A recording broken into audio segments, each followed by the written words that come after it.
Hello दोस्तों, तो आपका स्वागत है हमारे यूट्यूब चैनल बड़ा करियर पर।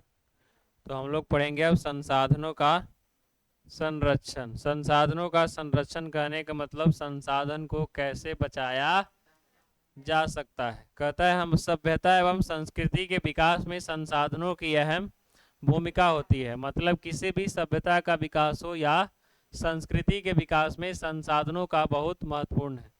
किंतु संसाधनों का अविवेकपूर्ण या अतिशय उपयोग विविध प्रकार के सामाजिक, आर्थिक, सांस्कृतिक एवं पर्यावरणीय समस्याओं को जन्म देती है। यदि हम लोग संसाधन को सही ढंग से उपयोग नहीं करें, अविवेकपूर्ण रूप से उपयोग करें, तब उससे हमारा संसाधन क्या होगा, खत्म हो जाएगा, जिससे अनेक प्रकार के सामाजिक सामाजिक क्या होगा रे, पर्यावरणीय समस्या को जन्म देगा, ताकि हमको संसाधन आगे मिल ही नहीं पाएगा। सारा संसाधन हम एक ही दिन में खत्म कर देंगे तो जाने वाला समय में संसाधन नहीं रहेगा, जिससे हमारा जीवन क्या हो जाएगा, कठिन हो जाएगा। कहता है इन समस्याओं को समाधान हेतु विभिन्न स्तरों पर संसाधनों की संरक्षण की आवश्यकता है। अब ऐसा नहीं हो, इसलिए हम लोग को संसाधन को क्या करना होगा, बचाना होगा। क्या करना होगा, बचाना होगा, मतलब संरक्षण करना होगा। संसाधनों का नियोजन एवं विवेकपूर्ण उपयोग करना ही क्या कहलाता है, संसाधन संरक्षण कहलाता है। तो संसाधन संरक्षण से आप क्या समझते हैं, तो आप कहेंगे उसमें संसाधनों का विवेक नियोजित एवं विवेकपूर्ण तरीके से उपयोग करना ही क्या कहलाता है, संसाधनों का संरक्षण कहलाता है। ठीक है। प्राचीन काल से ही संसाधनों का संरक्षण समाज सुधारकों, नेताओं, चिंतकों एवं पर्यावरणविदों के लिए एक चिंतनीय ज्वलंत विषय रहा। मतलब यह चिंता का विषय है कि संसाधनों का संरक्षण कैसे किया जाए। वर्तमान की आवश्यकता को पूर्ति करते हुए संसाधनों को संरक्षण करना है। ऐसा नहीं कि हम लोग संसाधन बचा के रखे और आज मर जाए। उपयोग करते हुए संसाधन को क्या करना है, बचाना है। इस संदर्भ में महान दार्शनिक चिंतक महात्मा गांधी जी कहते हैं कि हमारे पास पेट भरने के लिए बहुत कुछ है, लेकिन पेटी भरने के लिए नहीं है। हम पेट भरना चाहे तो हमारे पास बहुत कुछ है, लेकिन अगर हम अपना पेटी भरना चाहे तो हमारे पास कुछ नहीं है। एक कान है, बाली बना सकते हैं, नाक में नथिया बना सकते हैं, गोड़ में पायल बना सकते हैं, बिछिया बना सकते हैं, बना सकते हैं ना। अब सोचेंगे कि नहीं नहीं मेरा गाँव रहता हार तो उसके लिए संसाधन क्या होगा, ज्यादा लगेगा ना। तो इसलिए संसाधन को बचाना है तो पेट भरिए, पेटी नहीं भरना। कहता है संसाधन बचाने में महत्वपूर्ण योगदान रहा है महात्मा गांधी जी हमारे हो गए। मेधा पाटेकर जो है नर्मदा बचाओ अभियान, जो नर्मदा नदी को बचाने के लिए मेधा पाटेकर जी आंदोलन चलाए थे। सुंदरलाल बहुगुणा जो चिपको आंदोलन है, ये पेड़ से संबंधित है। पेड़ की कटाई को रोकने के लिए सुंदरलाल बहुगुणा के नेतृत्व में उत्तराखंड में चलाया गया था। कौन, क्या चलाया गया था, चिपको आंदोलन। संदीप पांडे जी हैं जो वर्षा जल का संचय करने के लिए लोगों को जागरूक करते हैं, जागरूक किए हैं। इन लोगों का जो है सराहनीय योगदान है। ठीक है। अब हम लोग पढ़ेंगे गांधी जी जैसे कई चिंतकों का मानना है कि मानव का स्वार्थी और लालची प्रवृत्ति तथा अत्याधुनिक तकनीक का शोषणात्मक क्रियाकलाप संसाधनों के तीव्रतम ह्रास के लिए मजबूर कर देता है। देखो, गांधी जी का ऐसा मानना है या उन जैसे चिंतकों का मानना है कि मानव जो स्वार्थी होगा और क्या होगा, लालची प्रवृत्ति का होगा, इससे संसाधन का क्या है, अधिक हानि है। जैसे अपर्णा इससे संसाधन का क्या है, तो मानव को स्वार्थी और ज्यादा लालची नहीं होना चाहिए। अगर ऐसे हैं तो क्या होगा, संसाधन हमारा जल्दी खत्म होगा। आप अमीर बनने के चक्कर में संसाधन जल्दी से जल्दी क्या करेंगे, खत्म कर देंगे, और इससे संसाधन खत्म हो जाएगा। तब फिर आप देखते रहिए, दूसरा पर आशा देते रहिए। गांधी जी मशीन द्वारा उत्पादन के घोर विरोधी थे। गांधी जी जो थे, जो मशीनों द्वारा उत्पादन किया जा रहा था जो भी चीज, उसके क्या थे, घोर विरोधी। मशीन द्वारा अब एक कपड़ा जो व्यक्ति दिन भर में एक बना सकता है, पहले चरखा से बीन सकता था, लेकिन मशीन आने से एक दिन में हजारों लाखों कपड़ा को बनाया जा सकता है। इसलिए वो क्या थे। अब ये सब कपड़ा कहाँ से बना है? अरे मशीन तो ये कपड़ा है क्या जिसका? पेड़ पौधा से ही प्राप्त होगा ना, सूती होगा तो कपास से मिलेगा। समझ रही हो? जो भी वस्त्र बनाया गया है वो सब क्या है, संसाधन से ही बनाए गए हैं। वे बड़े जन समुदाय द्वारा उत्पादों के उत्पादन के समर्थक थे, मतलब वे व्यक्ति द्वारा कि ढेर सारा समूह मिलकर के उत्पादन कर रहा है, इससे लोगों को रोजगार भी मिल रहा है और संसाधन का उतना तीव्र गति से खपत भी नहीं हो रहा। पहले कोयला व्यक्ति निकालेगा, अब कोयला मशीन निकालता है। व्यक्ति दिन भर में 10 मन कोयला निकाला, मशीन निकालेगा टन के टन कोयला निकाल देगा। तो उससे क्या होगा, संसाधन हमारा जल्दी खत्म होगा। इसलिए वो मशीन उत्पादन के घोर विरोधी थे, जिससे एक बड़ी आबादी को क्या था, बेरोजगारी जैसी सामाजिक कोड से बचाया जा सकता था। मतलब अगर व्यक्ति काम करेगा तो उसमें लोगों को क्या मिलेगा, रोजगार मिलेगा। लेकिन अगर मशीन काम करेगा तो वहां रोजगार लोगों का छीन जाएगा, नहीं ना मिलेगा। पैन को उड़ाने के लिए जो नाहर होता है उसमें क्या है, पहले मजदूर करता था, अब क्या करता है, मशीन जेसीबी एक दिन में ढेर सारा पैन को खत्म कर देगा। नहीं कहते हैं उनका मानना था कि इस प्रक्रिया में श्रमिक के कार्य दक्षता के विकास में वृद्धि होगी और संसाधनों के विदोहन पर भी क्या लगेगा, लगाम लगेगा। अब इससे क्या होता, लोग काम करता तो उसको काम करने का तरीका पता होता, उसको दिमाग खोलता और इससे लोगों का विकास भी होता, साथ ही साथ संसाधनों का विदोहन, मतलब जो नष्ट हो रहा है वो नष्ट नहीं होता। ऐसा किनका मानना है, महात्मा गांधी जी के द्वारा। ठीक है, यहाँ एक ब्रैकेट में लिखा है, मानव एवं तकनीक का शोषणात्मक दोहन प्रवृत्ति डाकुओं की अर्थव्यवस्था कहा जाता है। समझो, जो व्यक्ति संसाधनों का दोहन करता है वो क्या हो गया, डाकुओं की प्रवृत्ति है उसका। यानी मानव एवं तकनीक की शोषणात्मक दोहन प्रवृत्ति डाकुओं की क्या कहा जाता है, अर्थव्यवस्था। ऑब्जेक्टिव में पूछा जाएगा। ठीक है,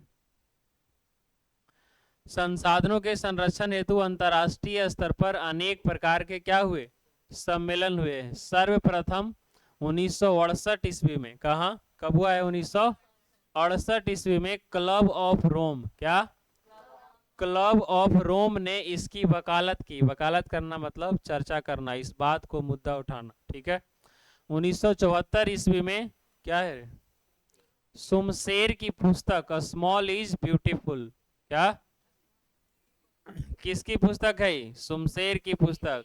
कब बोला गया, 1974 में। इससे संबंधित गांधी जी के विचार प्रकाशित हुए। क्या लिखा है, ब्रंटलैंड आयोग द्वारा प्रस्तुत 1887 का प्रतिवेदन, 1987 है ना रे, 1987 है। ठीक है, हाँ से देता तुम लोग जैसी समझ जाता है कि कुछ गलती पड़े होंगे। 1987 का प्रतिवेदन भी क्या है, संसाधन संरक्षण के संबंध में विश्व जगत की दृष्टि खोलने में कारगर सिद्ध हुआ है। मतलब ये सब कुछ घटनाएं हैं जिसके संसाधन के बारे में उस समय चर्चाएं हुई, या पत्रिका के द्वारा या पुस्तक के द्वारा संसाधनों के बारे में बात लिखा गया, जिससे लोगों को आंख खुला। मतलब उनको पता चला कि हमें संसाधन क्या करना चाहिए, बचाना चाहिए। संसाधन कैसे बचाएंगे, पहले देखा होगा लोहा का बाल्टी होता था ना, अब लोहा फूट जाएगा तो उसको फेंक देंगे, फिर लोहा का। लेकिन इससे हमारा लोहा का क्या हो रहा था, बर्बादी। तब हम उसके जगह क्या लेके आ गए, प्लास्टिक। अब वो फूटेगा तो फिर से हम उसको क्या करेंगे, रिसाइकल करेंगे ना, तो इससे हमारा लोहा क्या हो गया, बच गया। तो ऐसे बहुत सारे एग्जाम्पल है जो वर्तमान समय में, जिससे हम लोग धातुओं को बचा सकते हैं, या खनिज को, या संसाधन कहे, सबको बचाया जा सकता है। इसमें सतत विकास की क्या है, संकल्याण के साथ साथ संसाधन संरक्षण पर भी बल दिया गया है। इसी रिपोर्ट के बाद हमारा साझा भविष्य, हमारा साझा आवर कॉमन फ्यूचर, ये बुक का नाम है भाई, समझ लो। हमारा साझा भविष्य शीर्षक से भी दस्तावेज प्रकाशित हुए। अब इस शीर्षक बना एक हमारा भविष्य, कि हमारा भविष्य आगे क्या रहने वाला है, ये शीर्षक था। और इसी के बारे में नीचे हमारे संसाधन के बारे में बताया गया कि हमारा आने वाला भविष्य हमारा कैसे होगा? सोचो अगर संसाधन नहीं हो, ये बिजली नहीं हो तो जीवन कैसा होगा? पंखा लेकर डुलाएंगे इसे खगड़ा वाला? बेना, बेना में बिना, बेना फुदेना वाला होता है। तुम लोग बनाने आता है बेना? रे बनाना जानती हो? बेना पंखा बोलते हैं उसको। अब तुम ऐसा पंखा खरीदोगी? गांव देहात में महिलाएं, छोटा छोटा लड़की रही वो तार के बेना बना देगी। पहले बिजली नहीं होता था, अब बिजली है तब ना। चलिए समझिए, अब इंपॉर्टेंट पॉइंट आ रहा है, ऑब्जेक्टिव पूछता है इधर से। कहता है रियो डी जेनेरो, क्या लिखा है, कहाँ में है? ब्राजील में 1992 ईस्वी में आयोजित पृथ्वी सम्मेलन। सम्मेलन भी इस संदर्भ में एक सुनियोजित प्रयास था। यह प्रथम पृथ्वी सम्मेलन है, आगे हम लोग बात करेंगे इसके बारे में एक अलग वीडियो में। प्रथम पृथ्वी सम्मेलन 1992 ईस्वी में हुआ है, कहाँ? रियो डी जेनेरो में। कहता है सुनियोजित प्रयास किया था। 5 साल बाद 97 में फिर से द्वितीय पृथ्वी सम्मेलन हुआ है, कहाँ? न्यूयॉर्क में द्वितीय पृथ्वी सम्मेलन। फिर से 5 साल बाद जोहान्सबर्ग में क्या हुआ है? तृतीय पृथ्वी सम्मेलन का आयोजन किया गया था। अभी हम लोग आगे बात करेंगे कि प्रथम पृथ्वी सम्मेलन में क्या हुआ, द्वितीय पृथ्वी सम्मेलन में क्या हुआ। आंख का कीची साफ हुआ था बकलोल। चलिए समझिए, संसाधन संरक्षण की दिशा में क्या क्या है? विश्व स्तरीय सराहनीय प्रयास है। मतलब ये 3 डेट है। प्रथम पृथ्वी सम्मेलन 1992 कब, कौन सा शहर में हुआ है? Rio de Janeiro. कहाँ हुआ है? ब्राजील। दूसरा है 1997, कहाँ? न्यूयॉर्क में। फिर है 2002 में, कहाँ हुआ है? जोहान्सबर्ग। ये 3 पृथ्वी सम्मेलन है, आगे इसके बारे में बात किया जाएगा। अब कहता है सतत विकास की अवधारणा। सतत विकास जानते हैं कि वर्तमान की आवश्यकताओं को पूर्ति करते हुए भविष्य की आवश्यकताओं को पूर्ति करना ही क्या कहलाता है? मतलब ऐसा विकास जो निरंतर क्या रहे, जारी रहे। निरंतर जारी नहीं रहेगा तो विकास नहीं होगा। अब संसाधन को बचाने के लिए हम आज बिजली का ही उत्पादन बंद कर दे तो इससे संसाधन बचेगा? नहीं। फालतू का बिजली उत्पादन नहीं करना है। मतलब उसको बल्ब जलाकर, पंखा चलाकर ये सब छोड़ देंगे तो उससे क्या होगा? क्या होगा उससे? हैं? करते हैं, अभी रुको। संसाधन मनुष्य के जीविका का आधार है। जीवन की गुणवत्ता बनाए रखने के लिए संसाधनों के सतत विकास की अवधारणा आवश्यक है। संसाधन प्रकृति प्रदत्त उपहार है। संसाधन जो है क्या है? प्रकृति प्रदत्त उपहार है। यह प्रकृति के द्वारा हुआ एक महत्वपूर्ण उपहार है जिसे हम अपने विवेकपूर्ण तरीके से और उसे अलग अलग तरीके से उपयोग करना जानते हैं। की अवधारणा के कारण मानव ने इसे अंधाधुंध दोहन किया है। मतलब तीव्र गति से उसको क्या किया है? खर्च किया, जिसके कारण पर्यावरणीय समस्याएं भी उत्पन्न हो गई है। अब खूब हम कोयला निकाल के जला रहे हैं, इससे क्या निकलेगा? कार्बन डाइऑक्साइड निकलेगा ना। तो वो क्या है? पर्यावरण के लिए हानिकारक है, तो उसको भी देखना है। व्यक्ति के लालच लिप्सा, लालच है ना रे, लिप्सा के ने संसाधनों का तीव्रतम दोहन कर संसाधनों के भंडार में चिंतनीय ह्रास ला दिया है। लालच और लिप्सा के कि हम जल्दी जल्दी अमीर बने, हमारा देश विकसित हो, इसके चक्कर में बहुत सारे देश है, जैसे अमेरिका हो गया, चाइना हो गया, ये सब जो है पहले बहुत ज्यादा संसाधन का उपयोग कर लिया और इसीलिए संसाधन जो है, संसाधन का भंडार आज चिंतनीय विषय बन गया। वो सब खूब कोयला निकाला, सोना चांदी जो भी धातु कह लो सब निकाल करके देश को क्या कर लिया? आगे विकसित हो गया, जिससे हमारा क्या हो गया? संसाधन खत्म हो गया। इसलिए लालच और लिप्सा के चक्कर में ही, या तीव्र दोहन, तीव्र गति से उत्पादन करना, उपयोग करने के चक्कर में संसाधन के भंडार में क्या ला दिया है? चिंतनीय ह्रास ला दिया है। यानी संसाधन हमारे पास अब उतना नहीं है जो ज्यादा दिन तक चले, इसलिए हमको उसका दूसरा विकल्प देखना होगा। संसाधनों का केंद्रीकरण खास लोगों के हाथ में आने से समाज 2 स्पष्ट भागों में क्या होता है? बट जाता है। अब देखो हमारे देश में कोयला निकलता होगा ना, लोहा निकलता होगा, एल्युमिनियम निकलता होगा, तो ये सब कौन निकालता होगा? कोई ना कोई कंपनी निकालता होगा।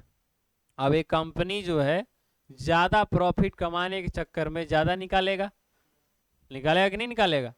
इसलिए ये सब कब कितना निकालेगा, इसके लिए संसाधन का नियोजन समन्वय, नियोजन पढ़े ना पीछे, वो होना जरूरी है कि आपको एक साल में इतना ही उत्पादन करना है, इससे ज्यादा उत्पादन नहीं करना है। संपन्न लोगों द्वारा स्वार्थ के, क्या लिखा है, वशीभूत होकर संसाधनों का विवेकहीन दोहन किया गया। मतलब संसाधनों का वो क्या किया, स्वार्थ में आकर के बहुत संसाधन का उपयोग कर लिया अपने प्रॉफिट की स्थिति में, जिससे विश्व परिस्थिति में घोर संकट की स्थिति उत्पन्न हो गई। भूमंडलीय तापन, भूमंडलीय तापन करने का मतलब वायुमंडल का तापमान क्या हो गया, बढ़ गया। अभी तुमको गर्मी लग रहा है, इसी से कर रहा ना, गर्मी लग रहा ना, पेड़ लगाई हो, 16 साल हो गया, एक को साल में एक पेड़ लगा दी तो क्या पेड़ लगता 16 पेड़ लगता ना, और कहेगा 16 हुए पेड़ लगाने लगेंगे, 10 साल में तो लगता ना रे, 10 पेड़ लगता। तो पेड़ हम सबको क्या करना चाहिए, लगाना चाहिए। ओजोन, ओजोन का सूत्र होता है O3, क्या होता है, वायुमंडल किसे कहते हैं, देखो वायुमंडल ये हमारा क्या है, वायुमंडल। वायुमंडल में ही ऊपर एक लेयर है जिसको कहा जाता है ओजोन परत। क्या कहा जाता है, ओजोन का सूत्र क्या होता है, इसमें ऑक्सीजन के कितने मॉलिक्यूल हैं, 3 मॉलिक्यूल हैं। ये जो है सूर्य से आने वाली पराबैंगनी किरण को या खतरनाक रे जो हमारे शरीर को हानि पहुंचाता हो उसको रोकता है। लेकिन जब वायुमंडल में ज्यादा प्रदूषण होने से इसकी मोटाई दिन प्रतिदिन क्या होती जा रही है, कमते जा रही है।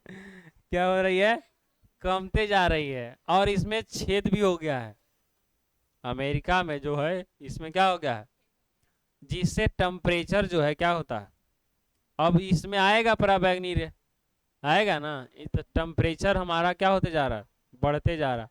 अब टेम्परेचर बढ़ने से क्या होगा, पृथ्वी पर बर्फ भी है वो सब पिघल जाएगा। अब बर्फ पिघलने से क्या होगा, बाढ़ आएगा, पानी आएगा। पानी आने से जो समुद्र के किनारे, नदी के किनारे जितने भी शहर है, गांव है, टोला है, सब क्या हो जाएगा, डूब जाएगा। उसी शहर टोला में अभी आते होंगे, अभी डूब जाएंगे नहीं, तो ये सब समझना होगा।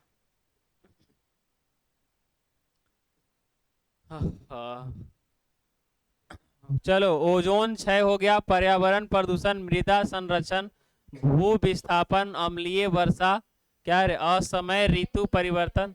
अब देखो गर्मी अभी आना नहीं चाहिए था लेकिन अभी इतना गर्मी लग रहा है। बरसात जिस समय होना चाहिए उस समय गर्मी रहता है, और जिस समय आना चाहिए गर्मी उस समय ठंडा आएगा नहीं। तो असमय ऋतु हो गया, मतलब अब जो मौसम परिवर्तन है वो समय के अनुसार नहीं होता है। जैसी पारिस्थितिकी संकट पृथ्वी पर व्याप्त सभ्यता संस्कृति को निगल जाने को तैयार है। हो करते हैं कुछ देर में, रुको ना 10 मिनट।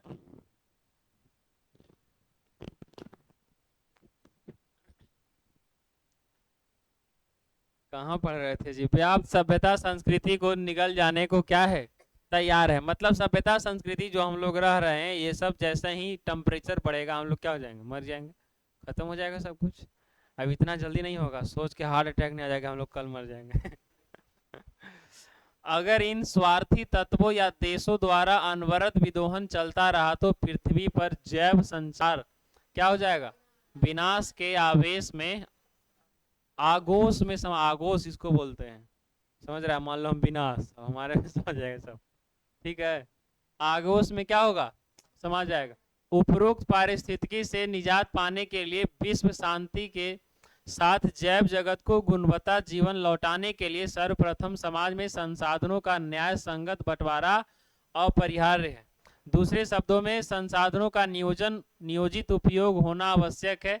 इससे पर्यावरण को बिना क्षति पहुंचाए भविष्य की आवश्यकताओं के मद्देनजर वर्तमान के विकास को कायम रखा जा सकता है। ऐसी धारणा ही सतत विकास कही जाती है। इससे वर्तमान विकास के साथ भविष्य भी सुरक्षित रहता है। समझ गए बात को। अब ये हम लोग पढ़ेंगे स्मरणीय तथ्य दूसरा वीडियो में।